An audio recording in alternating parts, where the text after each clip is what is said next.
I'm Rear Admiral Vivian Ellis, 42 years old, a career Navy officer who started as a girl holding an acceptance letter her father said would lead nowhere.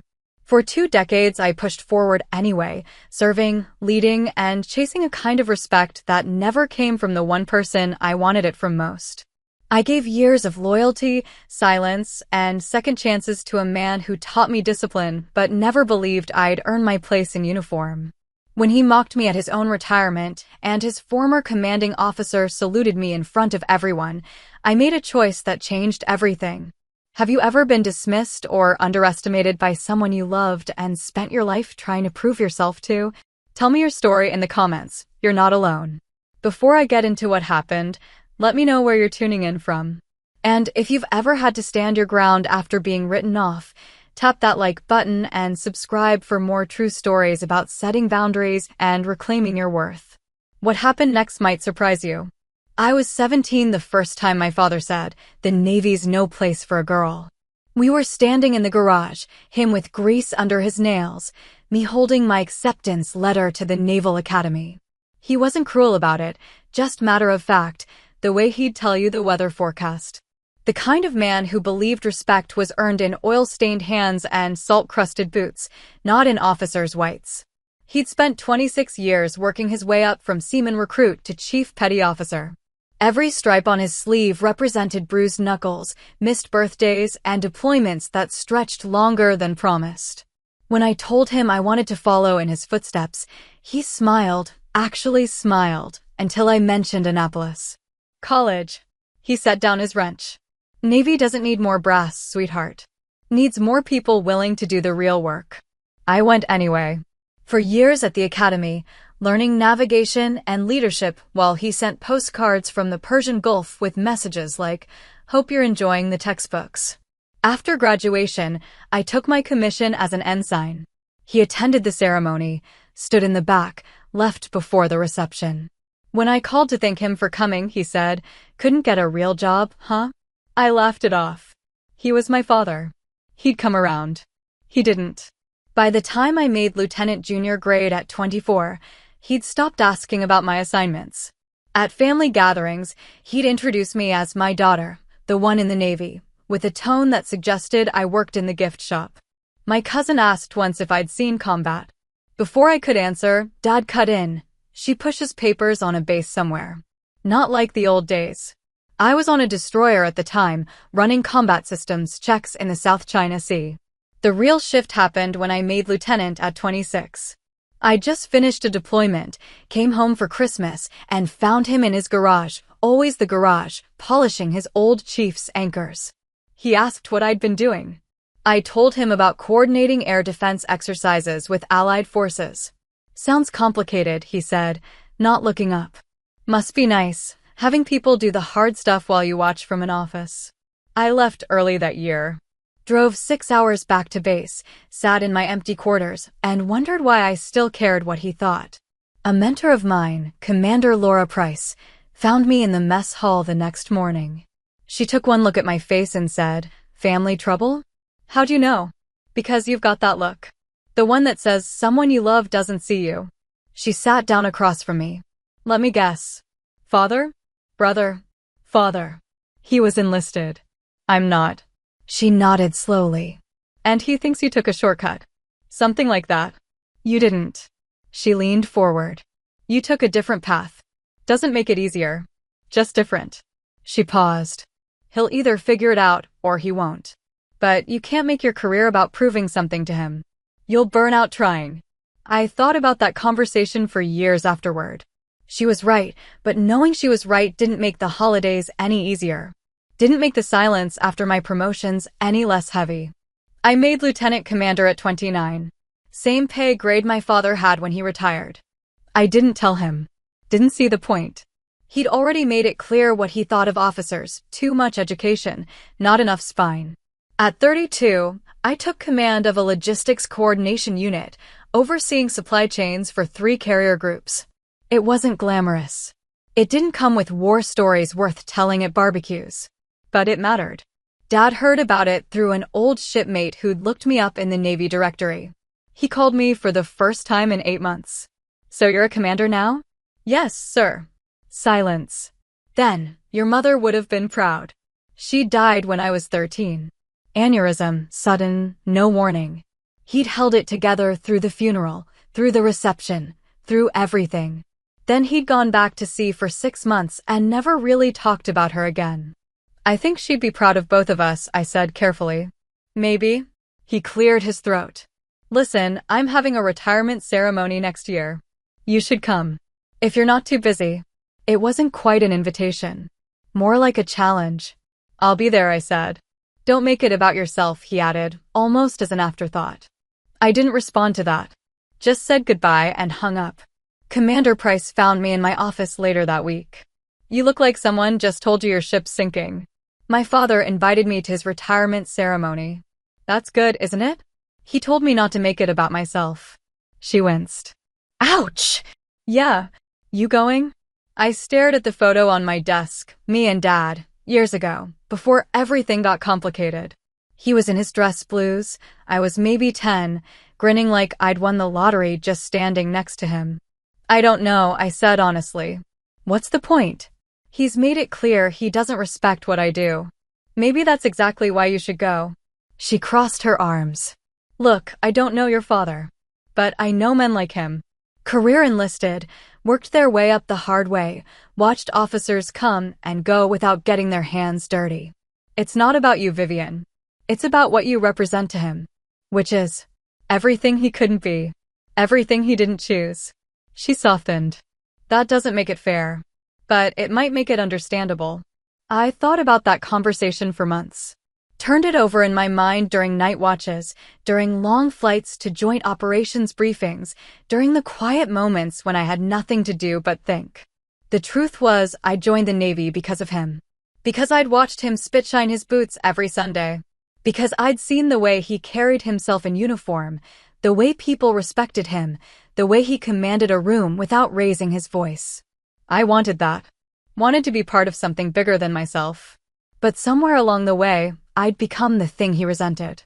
At 38, I made Commander 05, the same rank he'd spent his whole career saluting. The promotion board results came out on a Thursday. I called him that night. He didn't answer. I left a message, "Hey, Dad. Just wanted you to know I made 05. Talk soon." He texted back 3 days later, "Congrats." That was it. One word. I stared at it for longer than I should have, looking for some hidden warmth, some sign that he understood what it meant. There was nothing.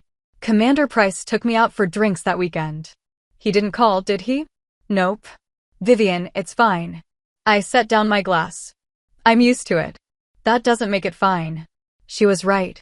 But what was I supposed to do? Force him to care? Demand his approval? I'd spent 20 years trying to earn his respect, and I was tired. Bone tired. The invitation to his retirement ceremony arrived 2 months later. Formal, printed, with my name misspelled, they'd written Vivian instead of Vivian. I called to confirm I'd attend. He sounded surprised. You're actually coming? You invited me. Yeah, well, figured you'd be too busy. I'll be there. Another pause. Good. That's good. It wasn't much. But it was something. The last time we spoke before his retirement, it turned ugly. He'd heard through an old shipmate that I'd been reassigned to a Joint Operations Command at Naval Station Norfolk. The call came on a Tuesday, 0900 hours, while I was reviewing deployment schedules. So, desk job. His voice had that edge I'd learned to recognize, half curiosity, half condemnation. Forward coordination, I said evenly. Multi-domain operations. We synchronize air, sea, and ground assets for sounds like a desk job. I closed my eyes. Counted to 3. It's strategic level planning, Dad. Someone has to coordinate these operations. Sure. I could practically hear him shaking his head. Real sailors stay at sea, though. That's what we used to say. I've done my time at sea. Have you? The challenge in his voice was unmistakable. Or did you do a couple cruises and then bail for the air conditioning? I spent 4 years on destroyers. 2 deployments.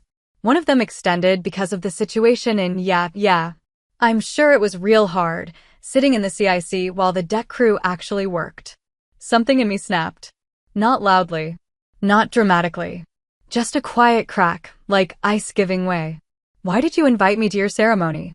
I asked. What? Why invite me if you're just going to? I stopped myself. Took a breath. Started over. If you don't respect what I do, why do you want me there? Silence on the other end. Long enough that I thought he'd hung up. Then, because you're my daughter. That's not an answer. It's the only one I've got. His voice had changed, gone quieter. Look, I don't understand your world. All the acronyms, the joint this and strategic that. In my Navy, you fixed things, you shot things, you kept the ship running. Simple. My Navy isn't simple.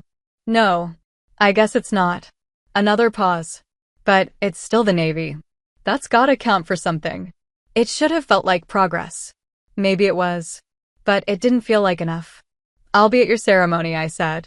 But I need you to understand something. I'm not coming to make it about myself. I'm coming because I'm proud of what you accomplished. 26 years is no small thing. You earned every promotion, every ribbon, every bit of respect you got. I've never once thought otherwise.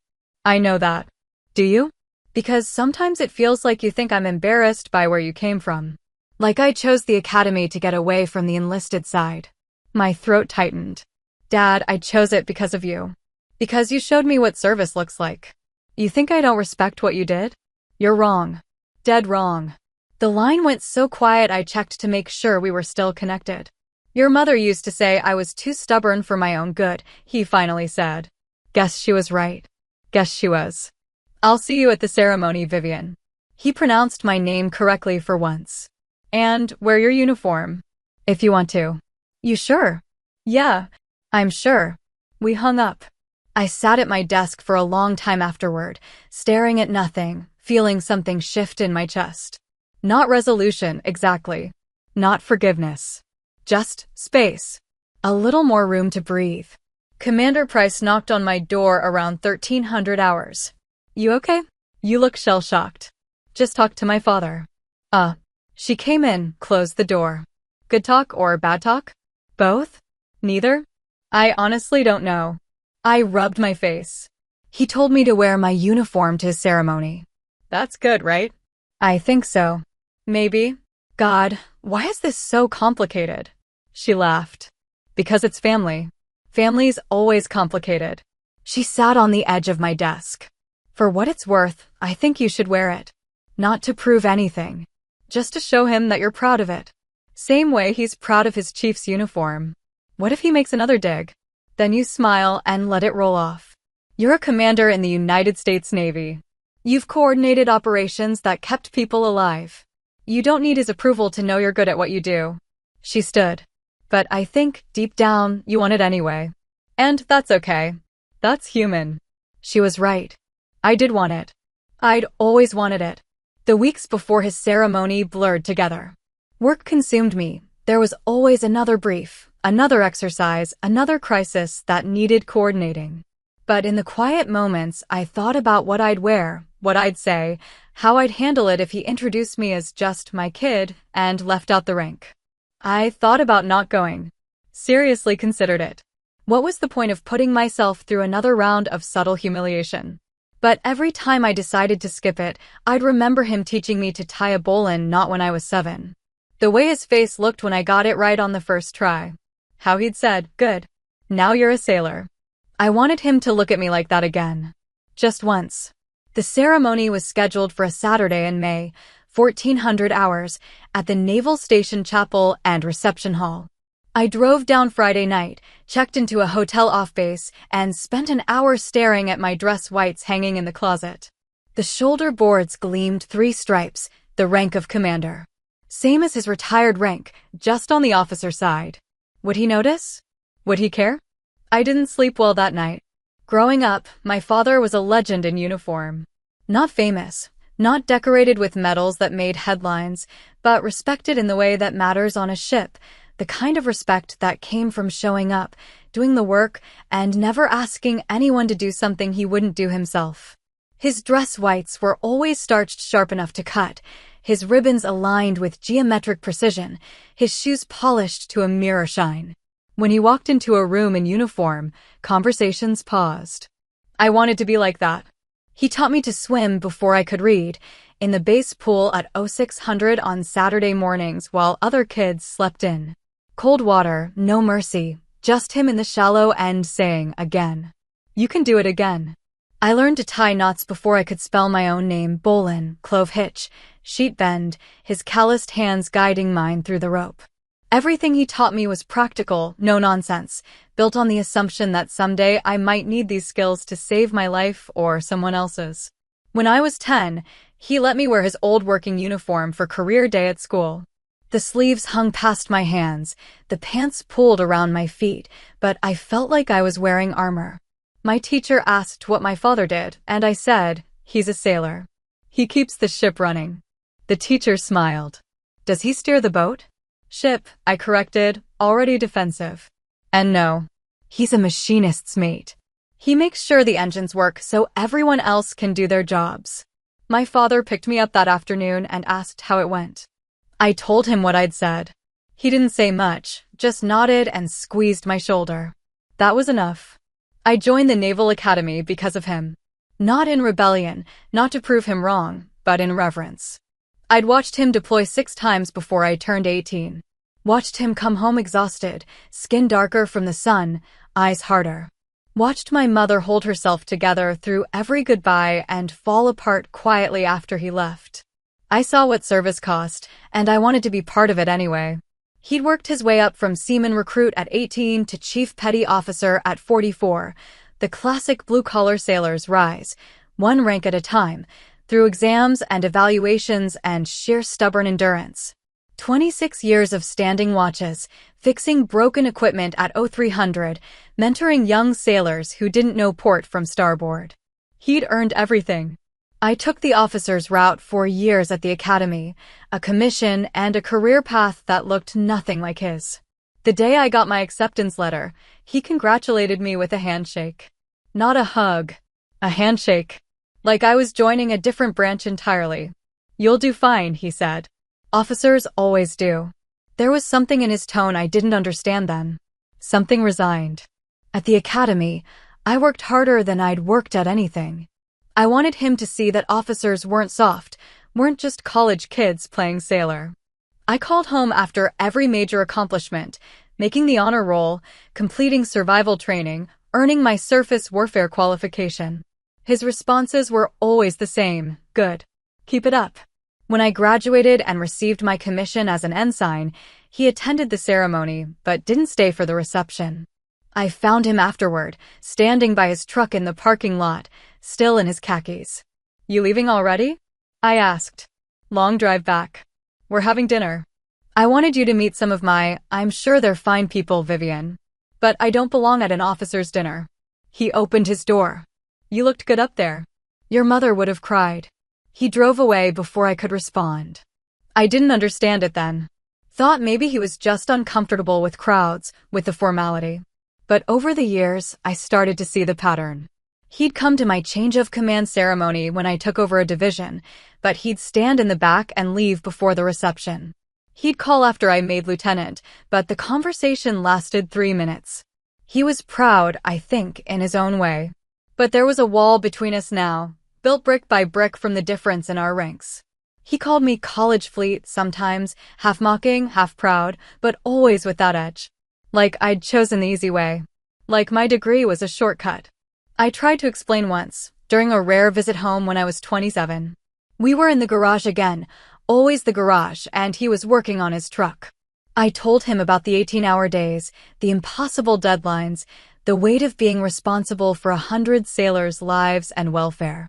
He listened, hands still moving on the engine. Then he said, sounds tough. But at least you get to sleep in your own rack every night, right? Not hot bunking with 2 other guys. That's not the point, Dad. Isn't it? He straightened, wiped his hands on a rag. Look, I'm not saying what you do isn't hard. I'm just saying it's different. You give orders. I took them. That's the way it works. We both serve the same mission. Sure. From different decks. He turned back to the truck. Doesn't make us the same. I left that night feeling more distant from him than ever. We both wore the same crest, the same anchor on our uniforms, but we'd never stood on the same deck. Never seen the Navy through the same lens. My Aunt Mary and his sister tried to mediate once. She'd never served, didn't really understand the military, but she loved us both and hated seeing us drift apart. She invited us both to Thanksgiving when I was 31, thinking maybe neutral ground would help. It didn't. Dad spent most of the dinner talking to my uncle about cars. When Marian asked about my work, I mentioned that I was coordinating exercises with allied navies in the Pacific. Dad snorted into his beer. Something funny? I asked. Just thinking about the old days, he said. When we actually fought wars instead of playing war games. These exercises prevent wars, Dad. That's the whole point. If you say so. He took another drink. We called it different back then. Aunt Marian changed the subject quickly, but the damage was done. I left before dessert. She called me the next day. He doesn't mean it the way it sounds. Then how does he mean it? He's intimidated, I think. You've surpassed him, Vivian. In rank, in education. He doesn't know how to relate to you anymore. I'm still his daughter. I know. But you're also a commander. And he's a retired chief. In his world, that means something. It shouldn't. No, she agreed. But it does. I thought about that conversation for years. Wondered if she was right. If the man who taught me to swim, to tie knots, to stand up straight and look people in the eye had somehow convinced himself that I'd left him behind. That I'd climbed too high to remember where I came from. But I remembered. I remembered everything. Every lesson, every early morning, every moment he showed me what it meant to serve. I just wished he could see that I was still the same person. Still the kid who wore his uniform to career day and felt like a giant. We both wore the same crest. We just never stood on the same deck. And maybe I started to think that was the real problem. Not that we were different, but that we'd never figured out how to be different together. The ceremony was in 3 days. I still didn't know what I'd say to him.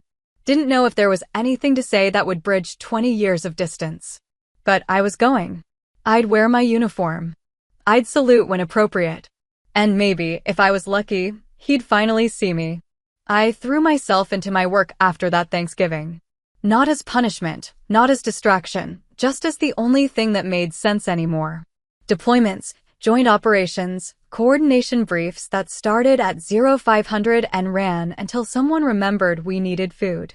The Navy had always been my constant, the one thing I could control when everything else felt uncertain. It didn't care about family dynamics or unspoken resentments. It cared about mission readiness, operational effectiveness, and whether you could do the job. I could do the job. At 34, I was selected for command school, the pipeline for officers being groomed for major leadership positions. Commander Price called to congratulate me. This is huge, Vivian. You know what this means. More paperwork? She laughed. It means they're serious about you. Command school is where they separate the career officers from the ones who'll cap out at 05. You're going places. I should have been excited. Should have called my father, shared the news. Instead, I sent a text, got selected for command school. Starts in January. He responded 6 hours later. That's good. 2 words. That was it. Command school was intense. 12 weeks of strategic planning, leadership theory, crisis management, and enough case studies to make your head spin. We analyzed historical battles, dissected command decisions, learned how to make impossible choices under pressure. I thrived. For the first time in years, I felt like I was exactly where I was supposed to be. My father never asked about it. Not once. When I made commander at 38, I'd led crews twice his size, handled international coordination briefs, and seen combat zones he'd only read about in Navy Times. I'd coordinated air defense exercises with Japanese and Australian forces. I'd managed logistics for carrier strike groups operating in contested waters.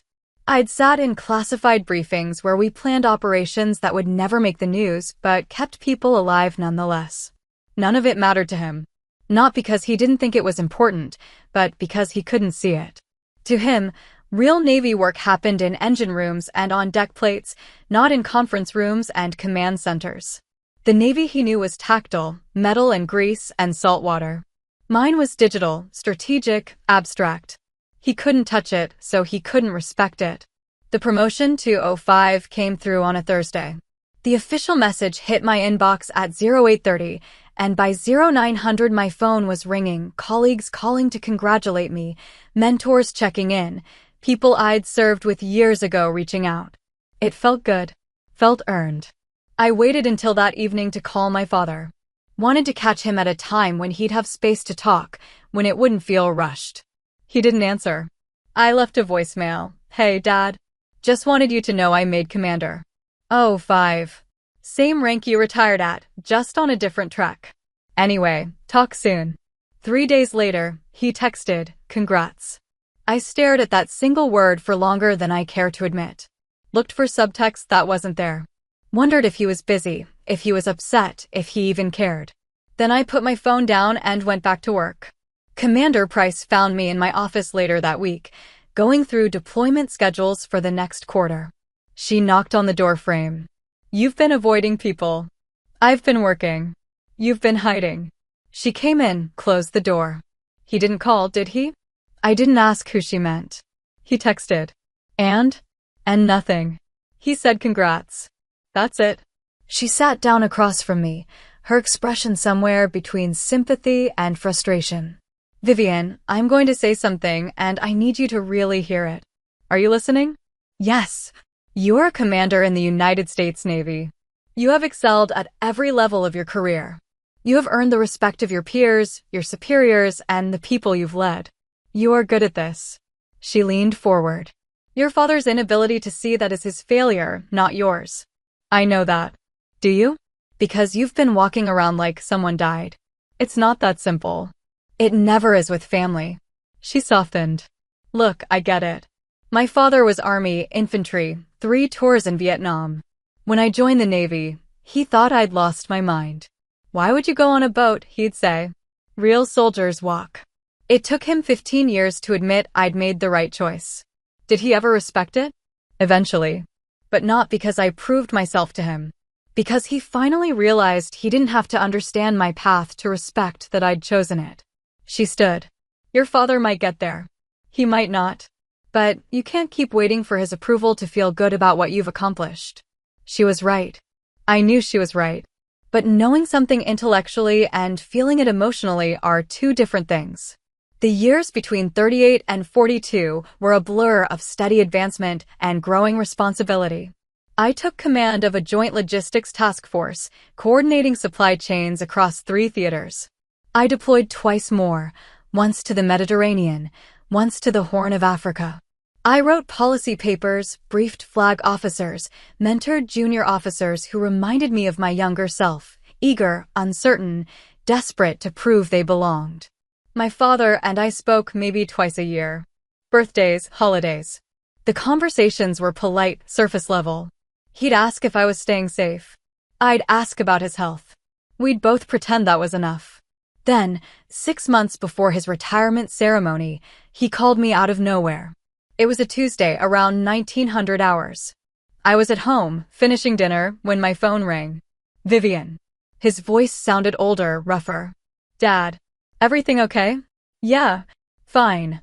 I wanted to tell you something. A pause. I'm retiring next May. Having a ceremony at the base. Nothing fancy. But I'd like you to be there. I set down my fork. Of course I'll be there. Good. That's good. Another pause. And, your Aunt Marianne is helping organize it. She said I should invite your friends too. People you served with. If you want. Are you sure? It's your ceremony. Yeah, well, you're Navy too. Might as well make it a family thing. It was the closest he'd come to acknowledging that we were in this together. Not the same path, but the same service. I'll be there, I said again. Wouldn't miss it. Okay, good. He cleared his throat. How's work? We talked for 20 minutes. He asked about my command, about the challenges of logistics coordination. I asked about his garden, his truck, whether he'd started any new projects. It wasn't deep. It wasn't a breakthrough. But it was something. After we hung up, I sat in my kitchen and cried. Not from sadness, exactly. Just from the sheer weight of finally hearing him try. Of knowing that maybe, after all these years, he was starting to see me. Commander Price was right.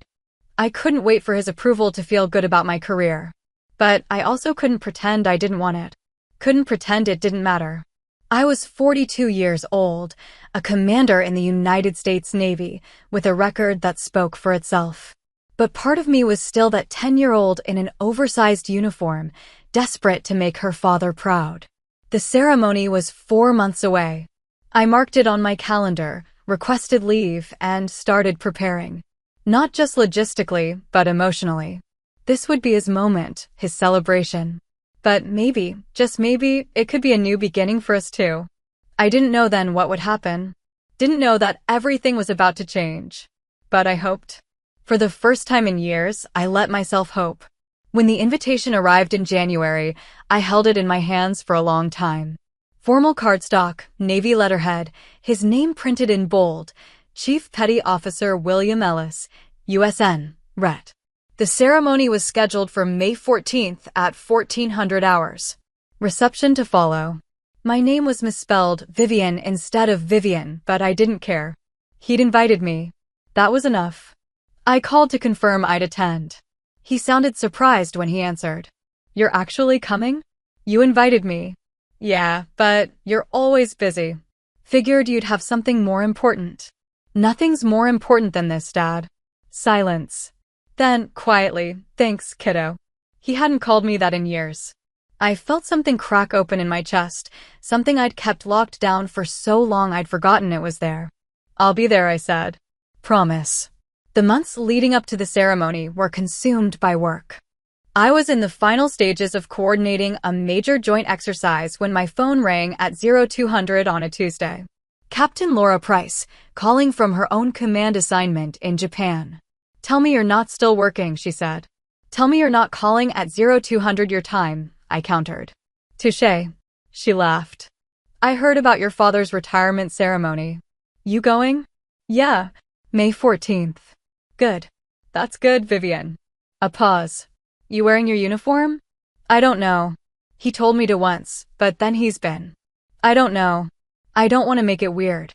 It's already weird. You're a commander and he's a retired chief.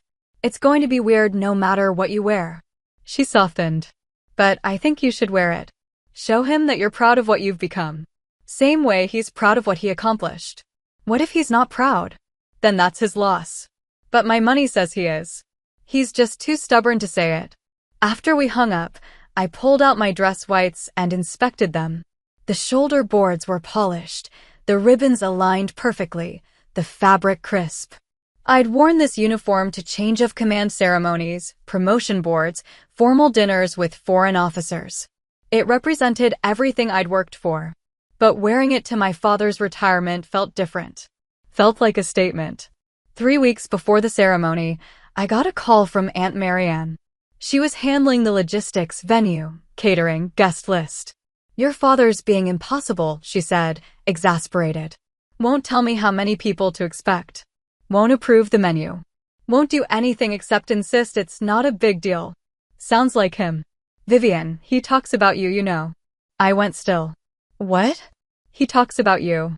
Not often and never directly, but he does. Last month, one of his old shipmates came by. They were going through photos, and your dad pulled out one from your academy graduation. He showed it to everyone. Said, that's my daughter. She's a commander now. My throat tightened. He said that. He did. He was proud, Vivian. I could see it. She paused. I know you two have your issues. But he loves you. He doesn't know how to show it. Especially now that you've surpassed him. I haven't surpassed him. In rank, you have. And that matters to him, even if it shouldn't. After that call, I made a decision. I'd wear my uniform. Not to prove anything, not to upstage him, but because it was honest. Because I'd earned it the same way he'd earned his. Different paths, same service. 2 days before the ceremony, I drove down to Virginia, checked into a hotel off base, and spent the evening reviewing my speech. Aunt Marian had asked me to say a few words during the reception, nothing formal, just a toast. I'd written and rewritten it a dozen times, trying to find the right balance between honoring him and acknowledging our complicated relationship. In the end, I kept it simple. Gratitude, respect, recognition of his service. No hidden barbs, no passive aggression. Just truth. That night, I barely slept. Kept thinking about all the ways the ceremony could go wrong. What if he introduced me as just my daughter and left out the rank? What if he made another dig about officers? What if I'd built this up in my head and it turned out to be nothing? The morning of the ceremony, I put on my dress whites at 0600. The fabric felt heavier than usual, or maybe that was just my nerves. I looked at myself in the mirror, 3 stripes on each shoulder board, ribbons over my left breast, the surface warfare pin above them. I looked like what I was, a senior officer with nearly 2 decades of service. But I still felt like that 10-year-old wearing her father's uniform, hoping he'd notice. The ceremony started at 1400 hours. I arrived early, slipped into the venue, and found a seat in the back.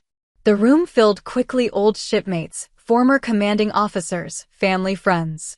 People who'd served with my father over 26 years. The energy was warm, nostalgic. Lots of sea stories and laughter. I stayed quiet, observing. Watching my father work the room in his dress blues, looking more relaxed than I'd seen him in years. He was in his element here, surrounded by people who understood his world. Then he saw me. Our eyes met across the room. He froze mid-sentence, his expression unreadable. I gave a small wave. He nodded slowly, then turned back to his conversation. I told myself it was fine. This was his day. I was just here to support him. The ceremony itself was beautiful. His former commanding officer gave a speech about his dedication, his leadership, his unwavering commitment to the mission. They presented him with a shadow box containing his medals and rank insignia. There were photos, stories, even a video message from sailors he'd mentored who couldn't attend. Through it all, my father stood at attention, eyes forward, face composed. But I saw the emotion underneath. Saw the way his jaw tightened when they mentioned the deployments he'd missed birthdays and anniversaries for. Saw the way his hands shook slightly when they handed him the shadow box. 26 years. He'd given everything to the Navy. And now it was over. After the ceremony, the reception began. People mingled, drinks flowed, sea stories got louder and more embellished. My father moved through the crowd, shaking hands, accepting congratulations.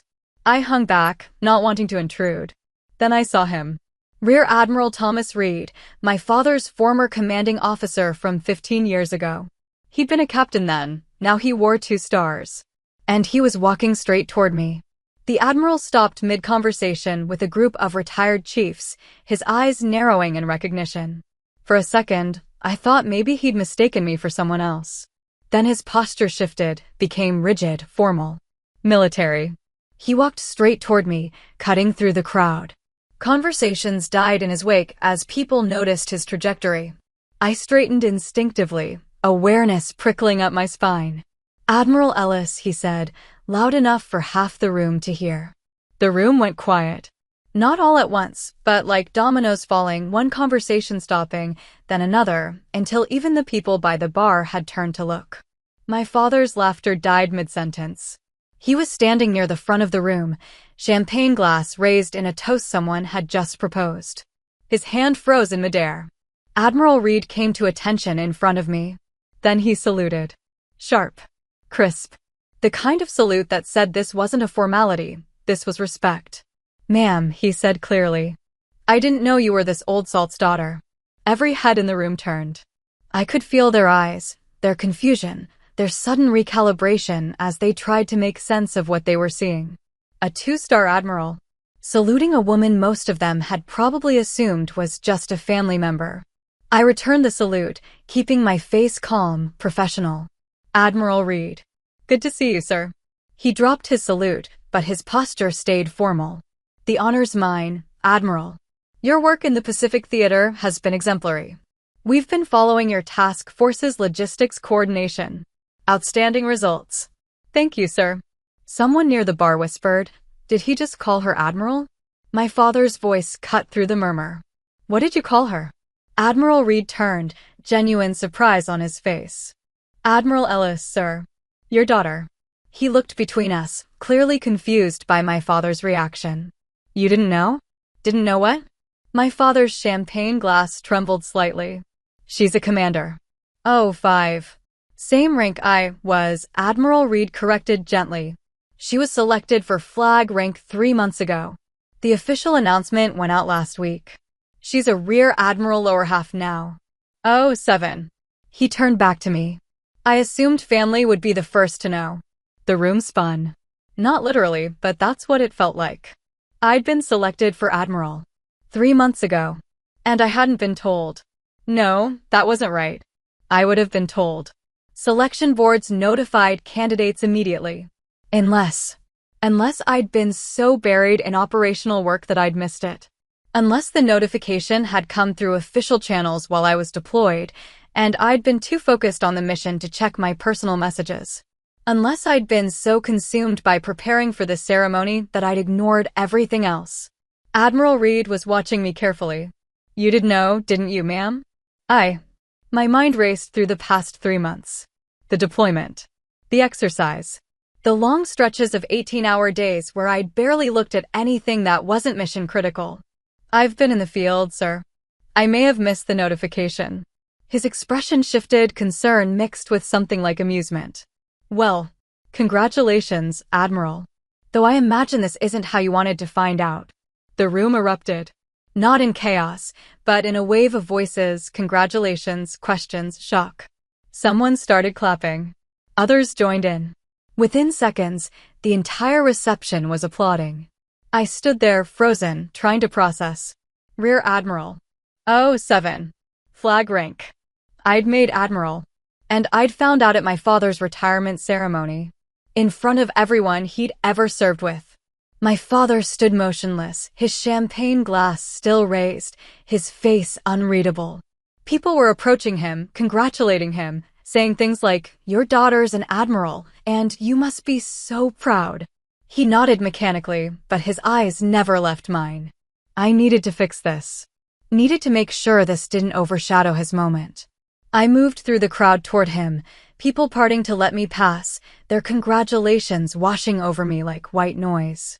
"Dad," I said quietly when I reached him. "I didn't know. I swear I didn't know." He stared at me. Really looked at me, maybe for the first time in years. Took in the uniform, the ribbons, the surface warfare pin. The 3 stripes on my shoulder boards that would soon be replaced with a star. "You made Admiral," he said. Not a question. A statement of fact. Apparently. "But this is your day. Your ceremony." "I'm not, you made Admiral." His voice was stronger now, louder. The room quieted again, people straining to hear. At 42 years old. Do you know how rare that is? Dad, no. He set down his glass. His hands were steady now. No, you need to hear this. From me. In front of everyone. He turned to face the room, his voice carrying the same command presence I remembered from childhood. I spent 26 years in the Navy. Worked my way up from nothing to chief. I was proud of that. Damn proud. He looked back at me.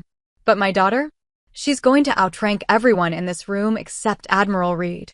She's going to be making decisions that affect the entire fleet. And I've spent the last 20 years acting like what she does doesn't matter. Dad, you don't have to, yes. I do.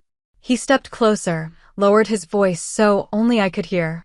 I was wrong, Vivian. I was wrong to dismiss you. Wrong to make you feel like you weren't a real sailor because you went officer. Wrong to let my own pride get in the way of seeing what you'd accomplished. His eyes were bright. You're an admiral. My daughter is an admiral. My throat closed. I couldn't speak. He did something then that I'd never seen him do in uniform. He saluted me. Not the sharp, formal salute Admiral Reed had given, but something slower, more deliberate. More personal. I should have done this years ago, he said quietly. Should have recognized who you'd become. I returned the salute, feeling tears burn behind my eyes. I became this because of you. Because you showed me what service meant. He dropped his salute, and for a second, I thought he might hug me. Instead, he held out his hand. I took it. His grip was strong, certain. I'm proud of you, he said. I should have said it sooner. Should have said it every time you called with news. But I'm saying it now. I'm proud of you, Admiral. The room erupted again. This time, I let the applause wash over me. Let myself feel the weight of the moment, not just the promotion, but the recognition from the man I'd spent my whole life trying to impress. Admiral Reed appeared beside us, grinning. Well, this is certainly the most interesting retirement ceremony I've attended. He clapped my father on the shoulder. You raised a hell of an officer, Chief. Guess I did, my father said, still looking at me. Guess I did. The rest of the reception blurred together. People approached to congratulate both of us, my father on his retirement, me on the promotion I'd just learned about. Aunt Marion cried and hugged me so hard I thought my ribs might crack. Master Chief Daniel Hollis, one of my father's old shipmates, told a story about the time my father had chewed out a junior officer for mistreating enlisted sailors. Your old man never gave a damn about rank, Hollis said. Only cared about doing right by his people. Looks like the apple didn't fall far from the tree. Later, when the crowd had thinned and people were beginning to leave, I found my father outside by the pier. He was standing at the edge, looking out at the water, still in his dress blues. The evening light caught the gold on his anchors, making them gleam. I stood beside him in silence. Ships moved in the distance. The wind carried the smell of salt and diesel. I really didn't know, I said finally. About the promotion. I should have been paying attention, should have stopped, he said gently. It's not your fault. You were doing your job. That's what matters. I didn't mean to overshadow your ceremony. He laughed, actually laughed. Vivian, you didn't overshadow anything. You made it better. Gave everyone something to talk about for the next 20 years. He turned to face me. Besides, what's a retirement ceremony without a little drama? Is that what we're calling this? Drama? I'm calling it long overdue. He looked back at the water. I owe you an apology. A real one. Not just for today, but for years. For every time I made you feel like what you were doing didn't matter. For every call I cut short, every achievement I brushed off. For making you think you had to choose between being my daughter and being an officer. You don't have to, yes, I do. His voice was firm. Because you deserved better. You deserved a father who celebrated you instead of resenting you. Who saw your path as different, not lesser. He paused. I think I was scared. Scared? That you'd forget where you came from. That you'd look down on enlisted sailors the way some officers do. That you'd lose the things that made you my daughter. He smiled sadly. But you didn't. You just grew. And I couldn't handle it. I didn't know what to say to that. Didn't have words for the mix of grief and relief washing through me. I'm not going to pretend the last 20 years didn't happen, he continued. We lost time. That's on me. But if you're willing, I'd like to try. To know you. Really know you. Not just as my kid, but as the officer you've become. I'd like that, I managed. He nodded. We stood there for a while longer, two sailors from different worlds, finally standing on the same deck. The sun was setting over the water, painting everything gold. Admiral Ellis, he said, testing it out. Has a nice ring to it. You don't have to call me that. I know. But I want to. He looked at me. At least sometimes. To remind myself that my daughter made something extraordinary of herself. I made something of myself because you taught me how. We'll agree to disagree on that. He smiled. Come on. Your aunt will kill us both if we miss the cake. We walked back toward the reception hall together, his dress blues and my dress whites catching the last light of day. Behind us, the ships moved through darkening water. Ahead of us, whatever came next. It wasn't resolution. Wasn't a perfect Hollywood ending. Just two people trying to find their way back to each other after years of distance. But it was a start. And sometimes, a start is enough. Later that night, I found myself back at the hotel, sitting on the bed with my phone in my hands. The adrenaline of the day had worn off, leaving me exhausted and strangely hollow. I'd just learned I'd made Rear Admiral lower half, a promotion that represented the culmination of 22 years of work, and I'd found out in front of a room full of strangers. I pulled up my official Navy email, the one I'd neglected for the past 6 weeks while coordinating the joint exercise. There it was, 3 months old, buried under operational updates and administrative notifications. Oh, 7 selection board results. I opened it. Read the formal language congratulating me on my selection, outlining next steps, requesting acknowledgement of receipt. The message had been sent in February. It was now May. 3 months of missed calls from the Bureau of Naval Personnel. 3 months of increasingly urgent messages asking me to confirm my acceptance and coordinate my promotion ceremony. I'd been so focused on being present for my father's retirement that I'd completely missed my own career milestone. I called Commander Price. It was late, but she picked up on the first ring. "Tell me you've seen the pictures," she said immediately. Admiral Reed posted on the O Club group. "You made Admiral and found out at your dad's retirement? That's the most Navy thing I've ever heard." "I missed the notification, Laura. For 3 months. How is that even possible?" I was in the field. Focused on the mission. Thought everything important would filter through operational channels. I laughed, but it sounded brittle. Turns out career-defining promotions don't get sent to your tactical email. Okay, but you know now. And your dad knows. And apparently everyone in the greater Hampton Roads area knows, because Admiral Reed can't stop telling people. She softened. "How are you actually feeling about all this?" "Overwhelmed. Grateful. Embarrassed that I made his ceremony about me." "You didn't make it about you. Life did. Sometimes timing is just funny like that." A pause. "How did he take it?" "Really?" "He saluted me, Laura. In front of everyone. Said he was proud." Her breath caught. "Vivian. That's everything you wanted." "I know. So why do you sound like someone died?" I thought about that. Because it took me making Admiral for him to see me.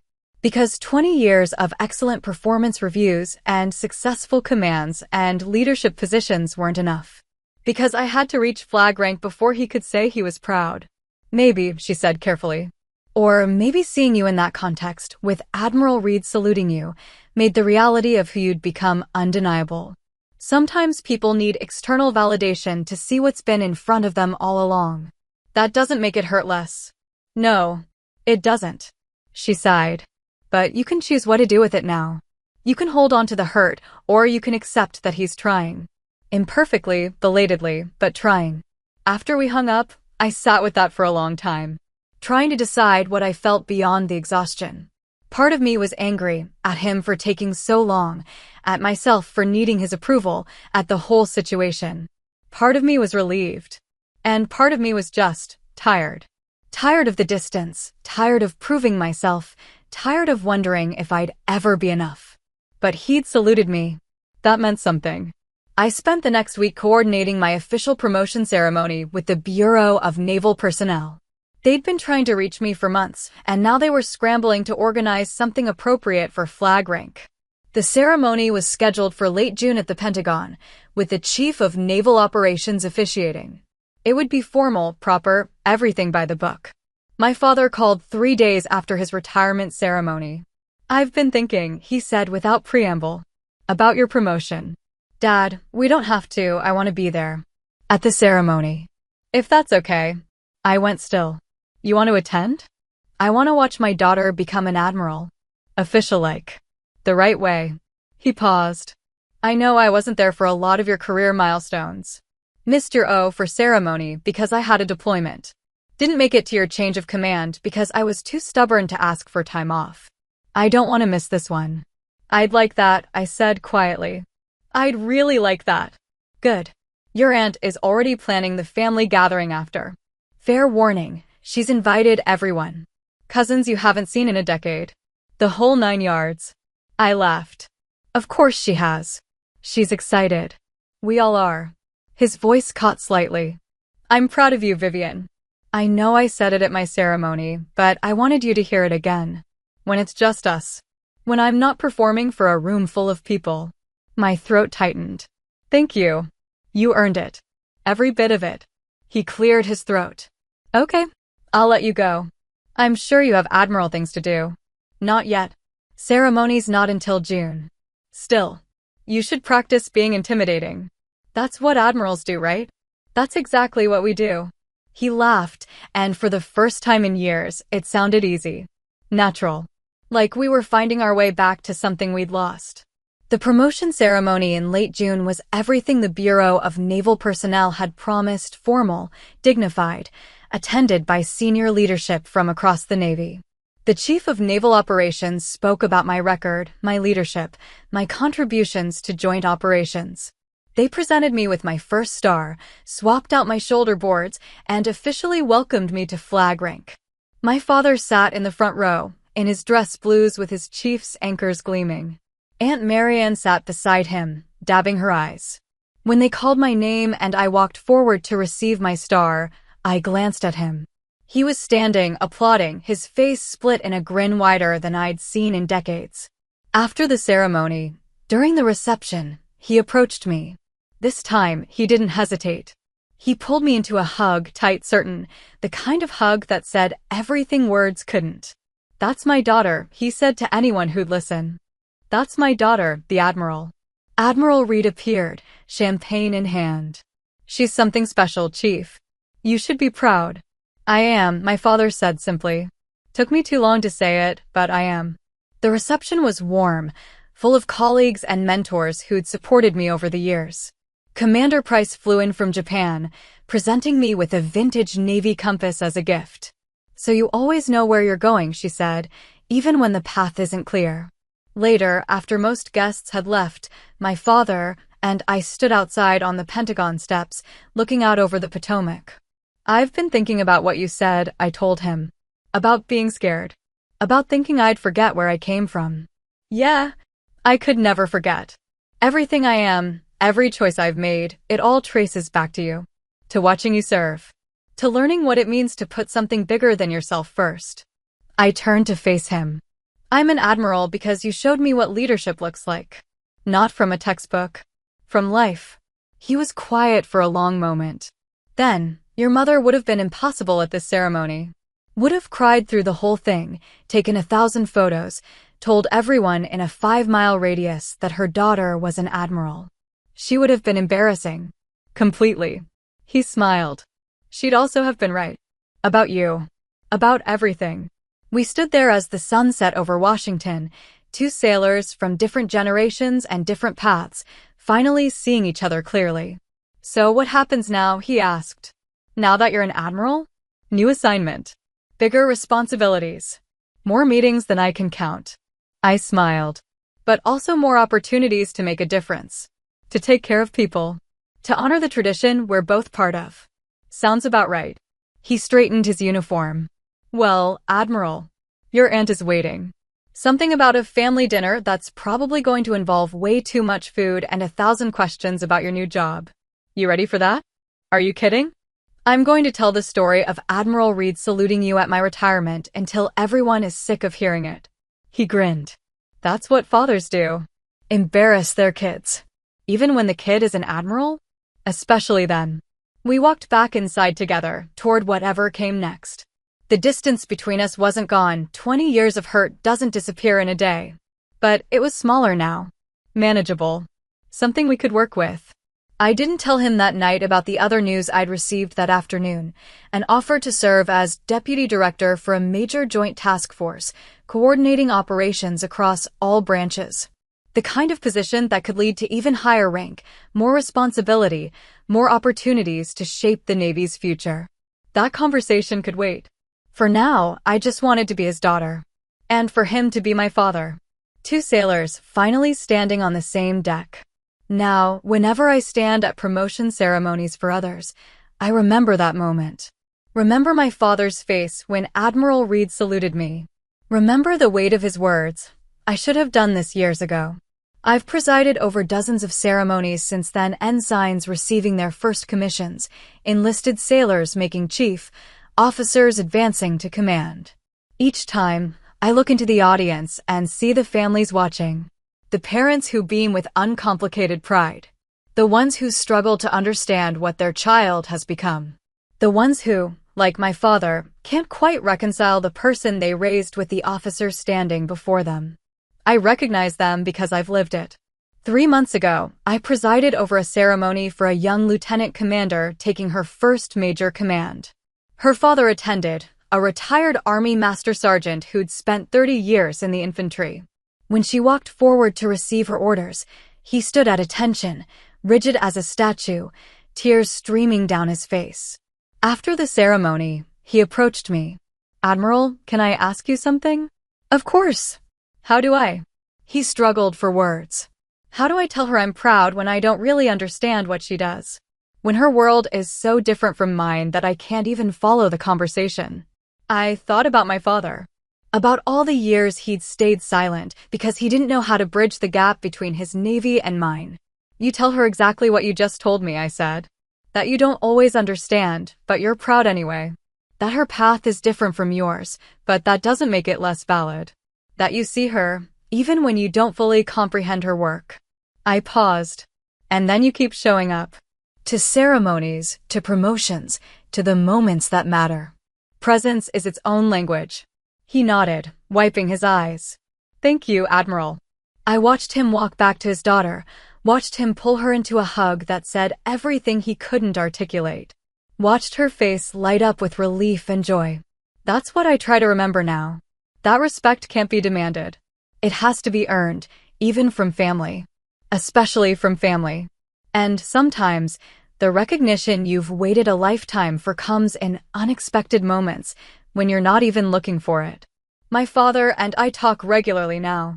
Not every day, but enough. He asks about my work, and I explain it in terms he can understand. I ask about his projects, his garden, his health. We're learning each other again, slowly, carefully, like two people navigating unfamiliar terrain. He still calls me kiddo sometimes. But more often, he calls me Admiral. Not because he thinks rank matters more than our relationship, but because he knows what that rank represents. The years of work, the sacrifices, the dedication. He's learned to see both the daughter he raised and the officer I became as part of the same person. Last month, he drove 8 hours to attend a change of command ceremony where I was the guest speaker. He didn't have to. It wasn't a major event, just a mid-level command transition at a small base. But he came anyway, sat in the audience, and afterwards told everyone who'd listen. That's my daughter. She's an admiral. On the drive back, we stopped at a roadside diner. Over coffee and pie, he told me stories about his early days in the Navy.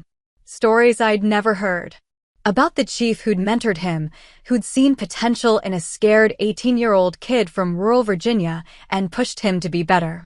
About the mistakes he'd made, the lessons he'd learned, the moments he'd doubted himself. I never told you this, he said, but I was terrified when you got accepted to the academy. Terrified you'd fail. Terrified you'd succeed and leave me behind. Terrified I wouldn't be able to relate to you anymore. And now? Now I realize that was never about you. It was about me. About my own insecurities. He smiled. You didn't leave me behind, Vivian. You just took a different route. And I'm starting to see that both routes lead to the same place. Which is service. Taking care of people. Making sure the mission gets done. He raised his coffee cup. To the Navy. All parts of it. I clinked my cup against his. To the Navy. We finished our pie in comfortable silence, two sailors from different worlds who'd finally figured out how to exist in the same one. I think about that moment often. About how easily it could have stayed broken. How pride and stubbornness and fear could have kept us apart forever. How we almost let 20 years of silence become a permanent condition. But we didn't. We found our way back. Not perfectly, not without scars, but genuinely. That's what I tell young officers now, when they confide that their families don't understand their choices. I tell them about my father, about the years we spent on opposite sides of an invisible divide. I tell them that bridges take time to build, that some relationships require more patience than others, that you can't force someone to see you differently. But I also tell them that people can change. That understanding can come late but still matter. That sometimes the salute you've waited your whole life for arrives when you least expect it, in a moment that changes everything. My father is 70 now, his hair more gray than brown, his hands steady but worn. H.E. Gardens, works on his truck, meets up with old shipmates to swap stories. He's living the retirement he earned. And sometimes, when I visit, he'll pull out his old sea bag and show me things he's kept. Photos from deployments. Letters from sailors he mentored. His retirement shadow box, pride of place on his living room wall. Next to it, now, is a photo from my promotion ceremony. Me in my dress whites, the single star gleaming on my shoulder board, him standing beside me in his chief's uniform. Both of us smiling, finally on the same deck. I'm proud of you, he tells me every time I visit. Not as a throwaway phrase, but as a statement of fact. I'm proud of who you are and what you've accomplished. And every time I tell him the truth, I'm proud of you too, Dad. Always have been. Respect can't be demanded. It has to be earned, even from family. But when it comes, when someone you love finally sees you for who you truly are, it's worth every year of waiting. Sometimes the salute you waited a lifetime for comes when you least expect it. And when it does, you hold on to it. You remember it. You let it remind you that time, patience, and persistence can heal even the deepest divides. That's my father's legacy to me. Not just the lessons about service and dedication, but the harder truth about relationships, that they're worth fighting for, even when it feels impossible. Especially then. I'm Rear Admiral Vivian Ellis, United States Navy. And I'm Chief Petty Officer William Ellis's daughter. Both truths matter. Both truths are real. And finally, after all these years, we both know it. Here's where I'll leave it for today. If this hit home, like, subscribe, and share it with someone who needs to hear it. Drop your answers in the comments. Have you ever had to earn respect from family the hard way? What finally changed it? If you were in my shoes at that retirement, what would you have said to your parent? Did you ever get an apology that came years late? Did it help, or was it too late? What boundary are you drawing this year, and who needs to hear it from you? For those in uniform, past or present, what's one moment when you felt truly seen? Turn on notifications so you don't miss the next chapter. More real stories on standing your ground and rebuilding trust.